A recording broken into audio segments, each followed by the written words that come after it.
મારે જ્ઞાનની વાતમાં જવું જ નથી,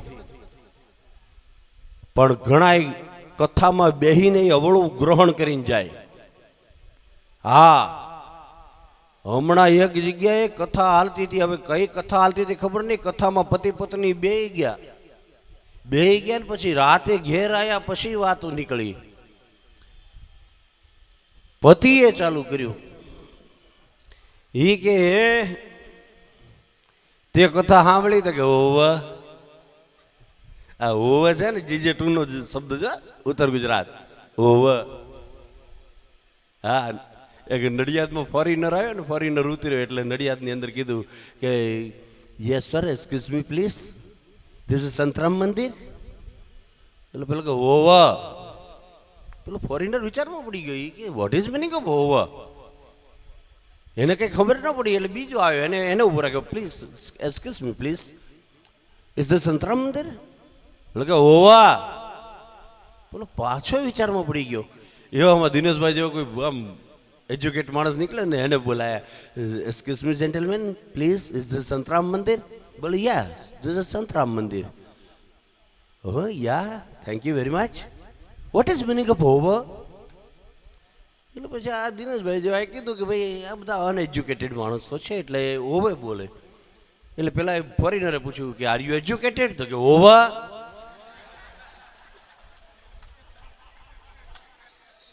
આ ઓવાની મજા છે.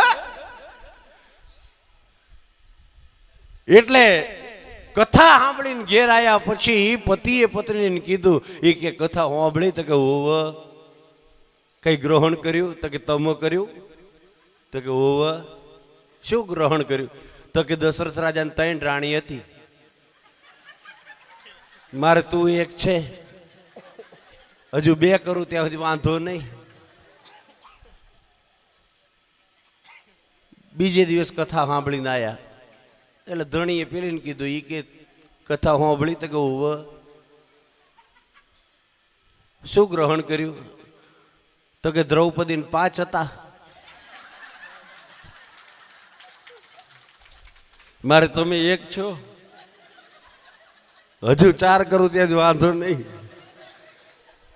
ભાઈ ભાઈ હો, ખરેખર ભૂકા કાઢી નાખે એ મજા છે. અમુક અમુક વાતોનો આનંદ આવે.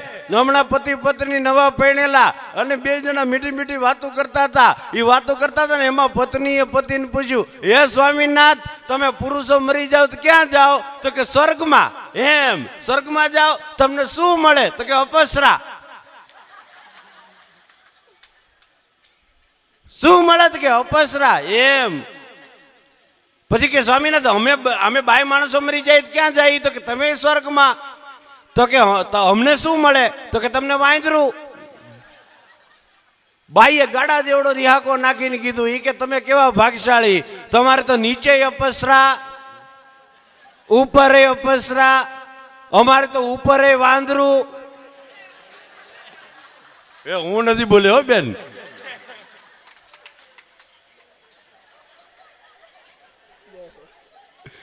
ખરેખર ઝીણી ઝીણી વાતો છે. હમણાં સત્યનારાયણની કથા હતી ને, મારે ઘેર સત્યનારાયણની કથા ને એમાં બરોબર ગોર દાદા છે ને સંકલ્પ કરાવતા હતા.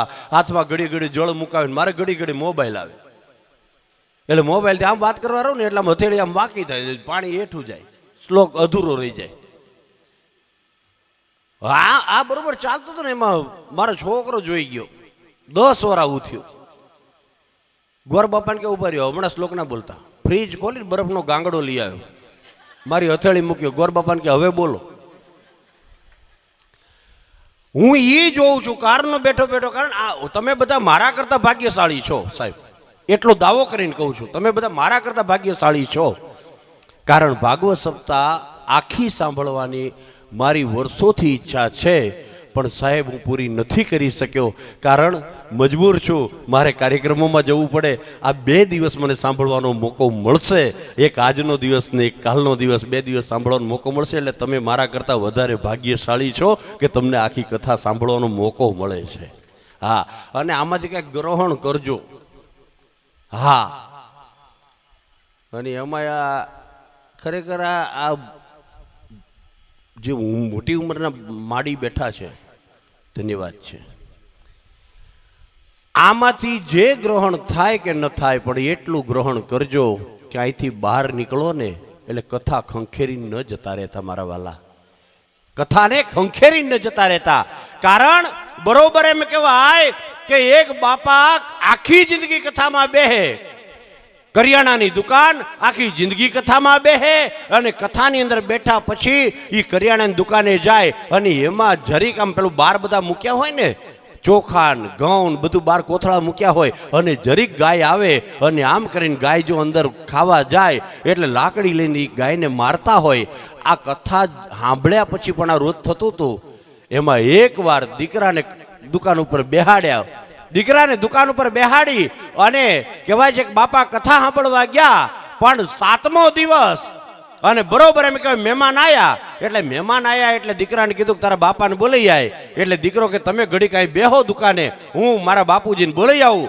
દીકરો કથા મંડપની અંદર આવ્યો, કથા મંડપમાં ખાલી બાપાને બોલાવવા માટે આવ્યો હતો, અને એટલામાં ભૂદેવના મોઢેથી શબ્દ નીકળ્યા કે ગાય આપણી માં કહેવાય, જેમ જન્મ દેનારી જનેતા આપણી માં કહેવાય, એમ ગાય આપણી માતા કહેવાય. કારણ ખીલેથી છોડી તો મને ભલે છોડી, કતલખાને વેચવી નહોતી.